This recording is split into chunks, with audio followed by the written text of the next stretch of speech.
Good afternoon, everyone. I think when this recording is going to be played, it's probably afternoon there. I couldn't make it to Jinan because the visa process got slowed down. But yeah, let's get started. I think today we'll be talking about how Postgres and pgvector helps us to store high-dimensional data, and how can we do RAG implementation and semantic searching even on our Postgres, and some production insights that will be helpful to design things better. Yeah, let's get started. Today, everybody wants to um, build RAG applications, both for our customer-centric applications or even for improving dev experience, where you want to combine code, your documentation, your Slack messages, everything into one. You can chat over your documentation. But the problem is that, like at some point, if you don't think through that overall dimensionality, the data ingestion process, or overall, how does the meaning that we are trying to extract is going to join comes together, it's going to affect us in the overall decision choices that we have made from the architectural standpoint, and also the cost that it's going to bubble up at some point. So this talk is today all about how can we make the decision choices much more better and plan things much more better, right?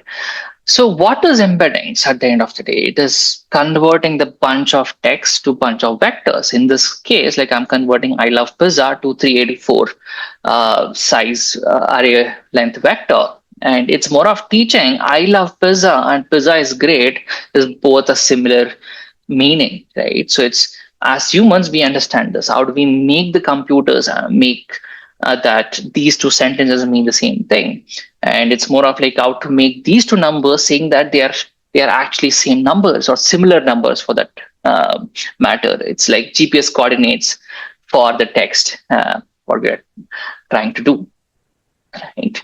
Cool. Let's have a quick visual on like what we are dealing with today. Right. So I have this example where I did a select ID content from docs demo, and I have a bunch of 12 docs, which is related to Postgres, write ahead logging, indexes, partitions, for each keys, and blah blah. Right. So today, what we are going to do is give a very quick demo of like how the semantic search works, right? So I'm going to copy this Python script, which is going to help me convert this text into a bunch of embeddings, and so it will help me do the embedding mapping or embedding search in my Postgres. Let me get those embeddings first. So what it did was how to find and fix slow queries got converted to these embeddings. Let me copy that end to end, right? I have it stored with me.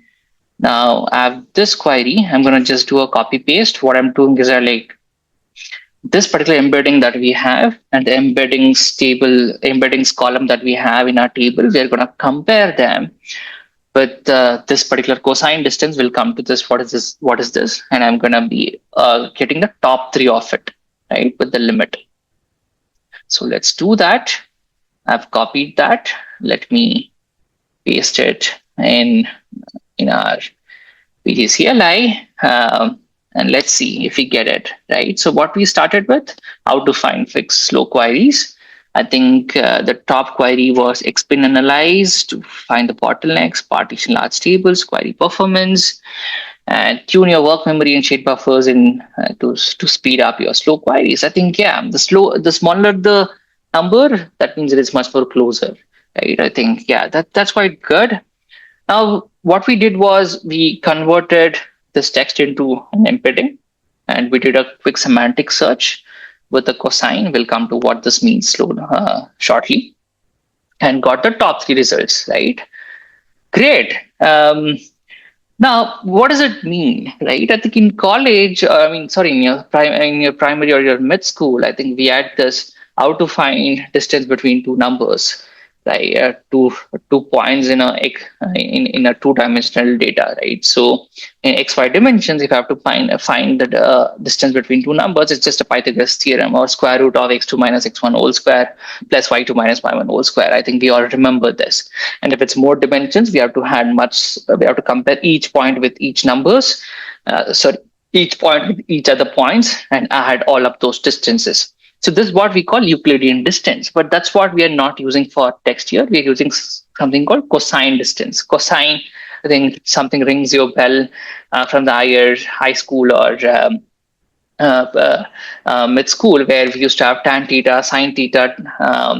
Right. So, what does it mean? At the end of the day, it means that like if there is a vector A and vector B, I'm just comparing the angle between both of them. It's more of if I think of an analogy where the direction that I'm going with, or what I mean, does even my wife is telling whatever she's telling, does he also putting up the same meaning or not? Like comparing two different vectors or vectors, the angle between them and not the magnitude between them, right? So that's what we call about the cosine distance, what we call talking about. Whenever we talk about semantic searches, cosine distance is makes much more sense because it gives a intuition of direction and not just a pure distance between them, right? So that's what we did when we actually ran this query of like, okay, compare this embedding with the embedding that we have and give me the cosine comparison of it and give me the top three order, right? So cool. Moving on, right? So just putting up a question in your thought, right? I think I could have asked this question straight off when I was talking in the conference, but I cannot. Where do you think these vectors are getting stored? Is it getting stored in the same row in the table entirely? Let's try to find that out. So I've already created, I've enabled the vector extension. I've already created this docs with 50,000 docs with 1024 dimensions. Now let's just run this particular query to understand for this docs table, how much is the heap memory I'm actually taking, right? So yeah, let's copy paste to save some time, right? Here it says that my heap size for the docs table approximately is 27 megabytes. Let's do a quick math, right? If it's 50,000 docs and we have vectors of dimensions of 1024, that means that an array length of 1024, and each element in the array takes 4 bytes, as we all know. If you multiply all this, it comes all approximately somewhere around 200 megabytes. So we added the rest of the 173 MB go if we have only 27 MB heap. If it's not getting in the heap, so it's getting stored somewhere else, right? Where is that somewhere else is the question. I think most of you already know about this concept called toast, right? So the toast, the oversized attributes storage technique, where the data which does not fit larger than 2 KB in a row gets pushed to your disk after compression. Let's try to visualize that. I'm trying to get an heap size. I'm trying to get the toast size and the total size, right? This is where it makes sense now. Heap size is 27 MB and toast size is 260 MB. That means that your embeddings are, if they are of higher sizes, and if the row length crosses more than 2 KB, it gets pushed to your toast. At the end of a toast is just in the disk, right? Now the implication of this is that like more IO, it has to go and get the data. That means it's much more slower, right? So that means that the trade-off that you have to make is that like, should you go with a bigger dimension? Should you go with a smaller dimension? The bigger dimension means more accuracy. Smaller dimension is less accuracy. But lower accuracy means that you can get it much more faster. It gets stored in the heap memory, right? So this is where I think you need to figure out on which kind of data has to be in how many dimensions and whatnot. There are much more optimizations today that we won't be talking about today, but yeah, I'll attach some notes at the end, right? Cool.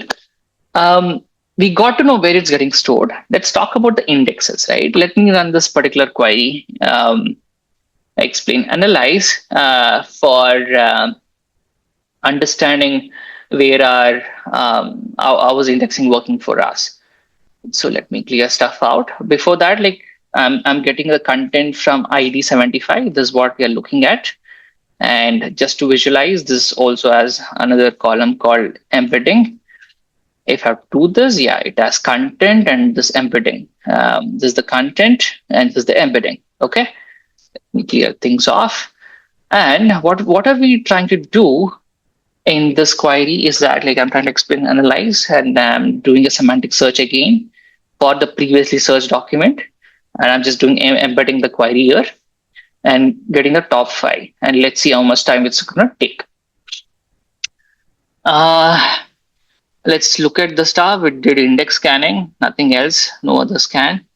The time it took was almost 185 milliseconds, right? So that's quite slow, right? If we have millions of documentations and stuff.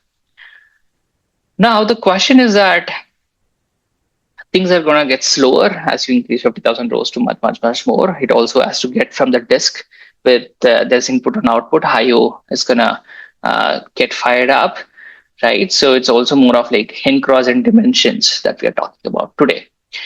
Now let's give it a thought. Can we do indexing with our B plus trees that we do normally do? Right? If I have to do a simple query of like select star from users with ID equal to 42, yeah, you never do star. Yeah, don't scold me for that, but just for the demo purposes, right? So indexing for such kind of queries where you are just like figuring out ordering between numbers, yeah, you can use a B plus tree. You can search for 42 there with a big of log n easily. And even for some text, in text is more of lexicographically ordered from A to Z.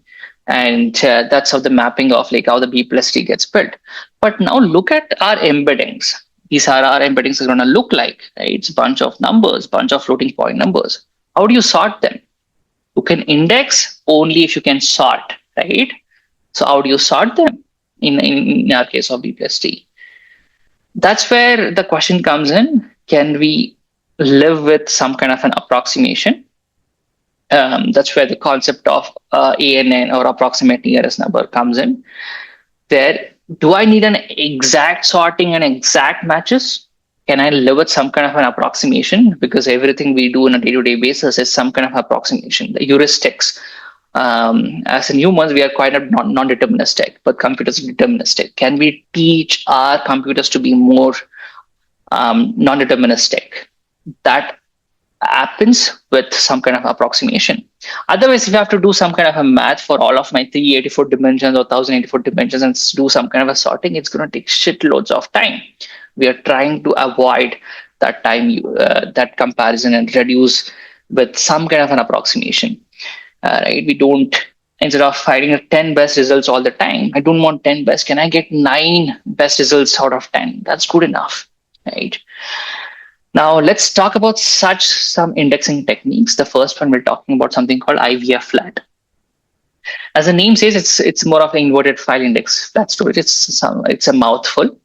Imagine analogy of instead of telling this particular document contains all these terms, it's more of telling this document is distributed in which other different 10 or 100 books.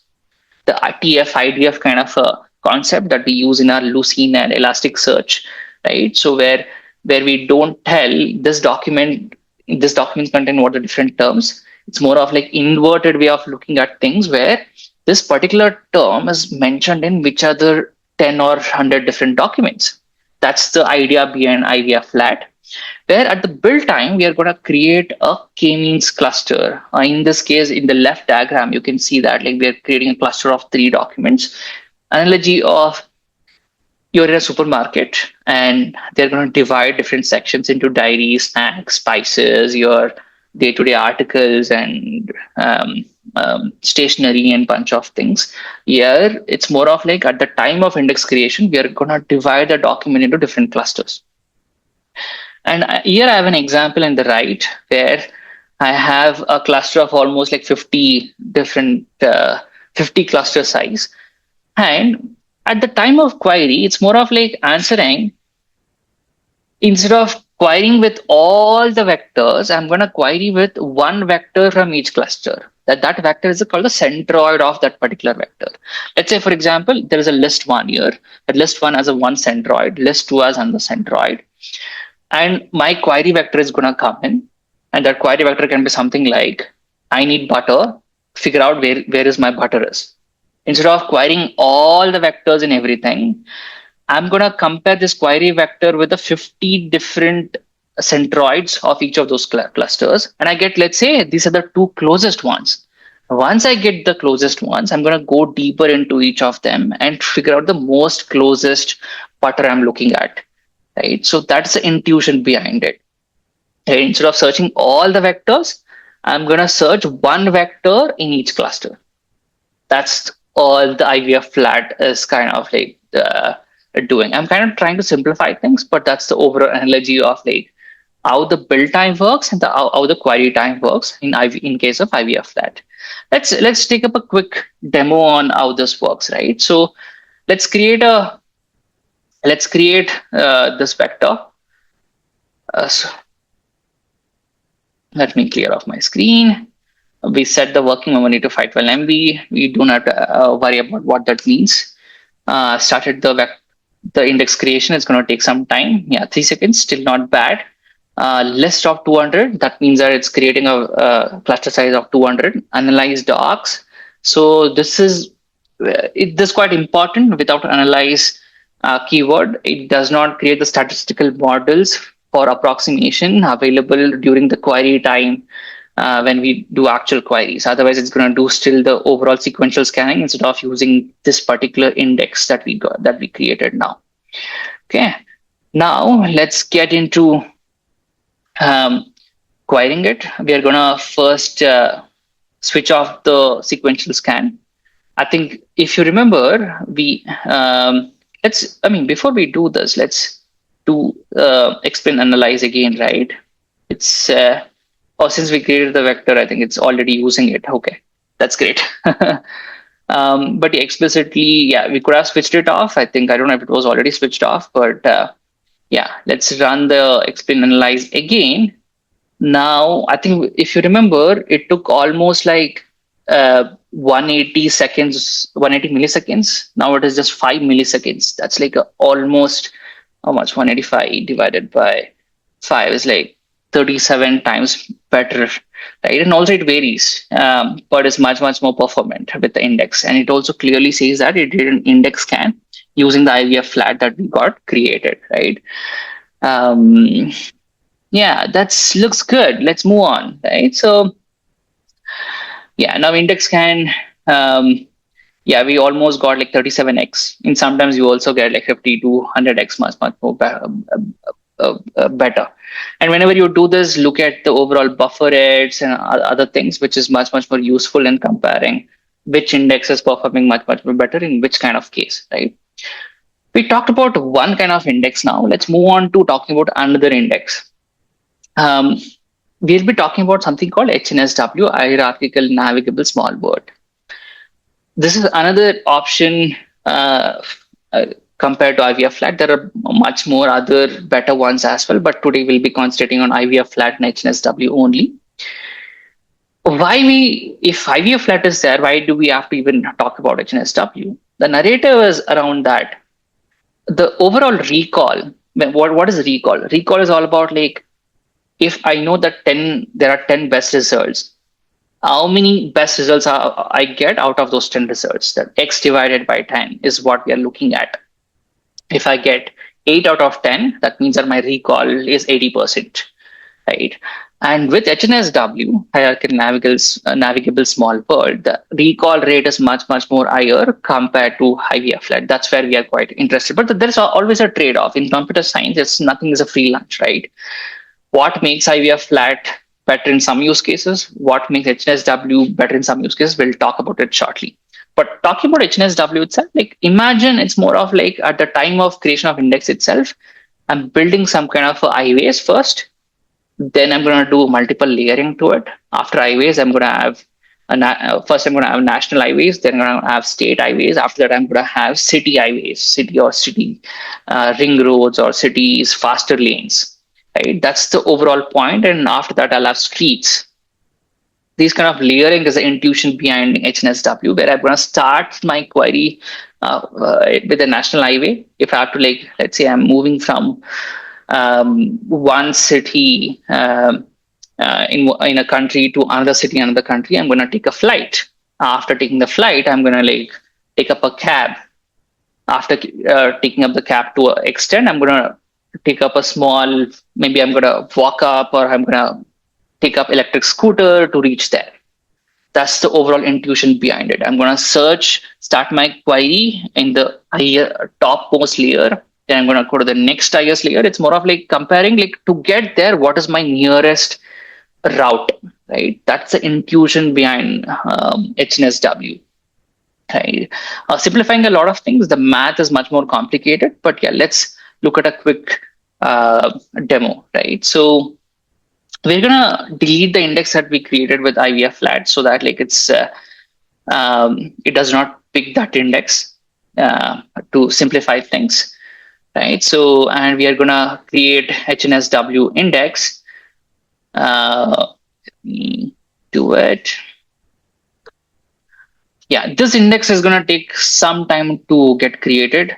That's the trade-off that I was talking about. IVF flat is much, much more faster to create index. I think it just took 3 seconds. I think this is going to take almost like 70 or 60 seconds, if I'm not wrong, because it has to build this entire graph, right? So and let's look at the query itself. Like what did we do here? There are create index, this particular name on this particular table. And I've passed something called m is equal to 16, EF construction is equal to 200. What is it saying is that m is the number of connections for each nodes. I'm saying that the bottom layer, one node should be connecting to at max 16 different other nodes. That means that one node can have 16 max neighbors. And EF construction equal to 200. What that means is that like while you're constructing this, look at top 200 nodes itself. Don't look beyond that. If you get um, look for 200 best and pick 16 best neighbors around that. That's what the EF construction 200 means. And it took almost like 27 seconds in this case. Not bad. I think in the first run when I was creating, it took almost like 60 seconds. Now index is created. Now let's try to analyze how much time it's going to take.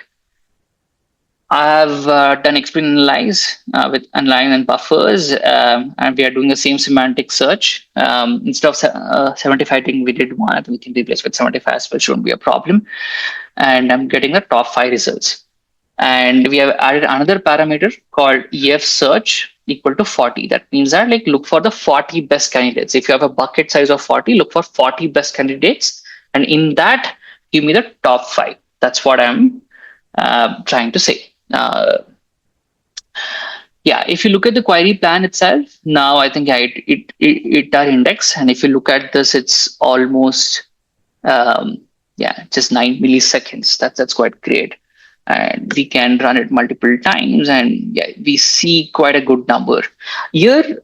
The comparison between HNSW and IVF flat is not only the performance bit, it also about the accuracy bit, the recall bit that we talked about. That's why we are interested more with HNSW.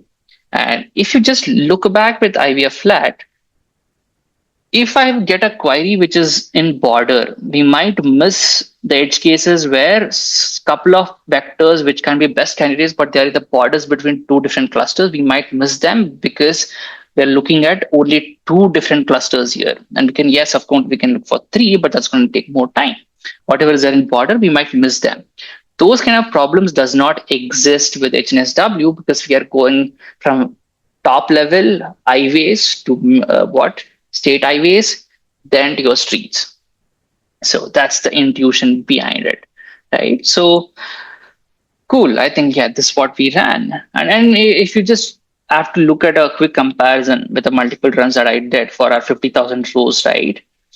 The build time, at least I got 77 seconds, and IVF flat was just 3 seconds. The build time is much more shorter in IVF flat, but HNSW takes a lot more time.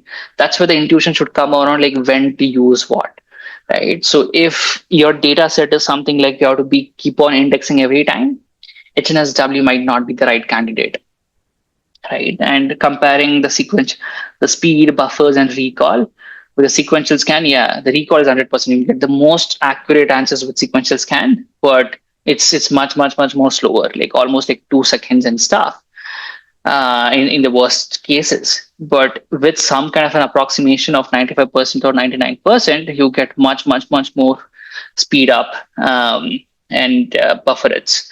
Right? That's the trade-off that we are talking about. Cool. Move on. I think we use limit here multiple times, right? So the meaning of limit um, in when we are doing this ANN or approximate nearest search is completely different from the limit that we have in Postgres inherently. Let's look at that one example. I'm not doing a limit here. Let's see how much time does it take. Almost 126 seconds. Our understanding of limit is that like it's gonna scrape only the top 10 results while scanning the entire thing. In approximate nearest search, that whatever that we are doing, that's not the case, right? So, oh wait, I'm sorry. Yeah. Wait. In case of approximate nearest search, the limit usage is little different from the classical understanding of limit. When I added the limit, it took almost 5 milliseconds.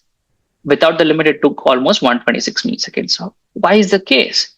The case is because the definition of limit itself is quite different when we do ANN or approximate nearest searches with this operators like Euclidean searches or cosine distance that what we are doing. What it means is that like look for top 10 uh, top 10 best results at any point of time. As soon as you get those top 10 results, that bucket gets filled of top 10 results, just return. So that's the overall intuition is all about. Look for top best 10 results. As soon as you get it, just return. So that's the usage or intuition behind like usage of limits. And if you don't use limits, it's going to search the entire thing. It keeps on searching until for the entire scan to happen. Cool. With that, I think let's talk about like what does it mean for our MVCC that which got released in the last few versions of Postgres, right?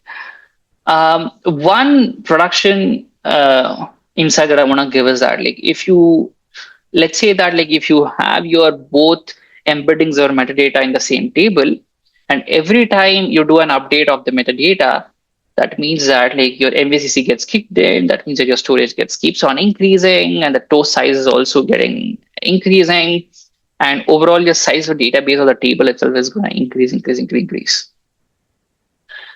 To avoid that problem where you have to update the metadata quite frequently, but you're not updating your embeddings or your content, it's better to separate your documents or the metadata document with your embedding data. With this, the MVCC or the vacuum does not, the problems that we see with those of like too much memory size increase over a time, or you have to call your vacuums multiple times can be reduced significantly. That's something we had a massive impact while we are running in production with this kind of setting currently with us. Yeah. Just to go through the tips, use smaller models whenever it's possible. Otherwise, it gets toasted. Increase your maintenance work memory. This is during the index time. If you're re-indexing multiple times, this kind of helps for faster indexing and having that space to create those temporary files and all that stuff. And without analyze, your whatever index you create is kind of useless because the stats for approximations is not available. And without analyze, it will always call normal sequential scan itself. And better to run this analyze after you do a bulk index, not during every other sequential runs. And a quick takeaways. We are almost at the end of the talk. I think with our Postgres with pgvector can handle sizes of vector size of 1 to 10 million, even little more, with a bigger size vertically scaled machines. We don't need a specialized vector database itself. At some point, we have to think on like, do you need a specialized vector database itself, or can we do something with our Postgres itself, database itself, right? So what we kind of proved is that like we can do semantic searches and vector drag implementations and build drag applications with our vectors itself. Just to Just to add more on, whenever the tuple size increases more than the 4 KB, the data gets toasted. That means it gets written to disk. That means that more IO. That means that much more slower queries, right? Use better indexes that has the um, but better indexes for the context and the problem that you have. We can there is never a answer that like HNSW is always better. If you are more recall, if you want more better results from the accuracy, use HNSW. And there are other better indexes as well.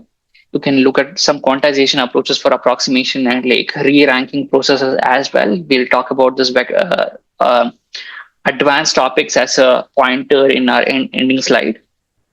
And for something which does not need much more accuracy and needs fast indexing, you can get away with IVF flat, right? And we talked about MVCC bloat. That means that like if your table is getting updated every time, then it's better to separate your embeddings with your metadata table so that like you don't get into vacuuming processes because of MVCC. The data gets piled up over a period of time. Yeah. I think when do you? I mean, this classical question about like should you go with Postgres pgvector itself or should you go with the something specialized vector database or something? I would say that start with what you have, and eventually when it has to outgrow the solution that you have developed, then switch to a specialized vector. If you're not sure on how the data is going to look like and how much scale it's gonna you might need and whatnot, but to start with, Postgres is a very good solution to start with before you try specialized vectors. Yeah, that's all I had today, team. I've given this other talk with in multiple other forums where we went into how do we store vectors at scale, and we talked about some quantization techniques, disk and hybrid search, and filter problems, where always we do filtering before doing the semantic search or other way around. Sometimes we don't scan the entire database and all that stuff. We talk about all this in two of my I've added the details here. You can scan for the slides and the code there. um, yeah, thank you for listening to me, and have a good day, everyone.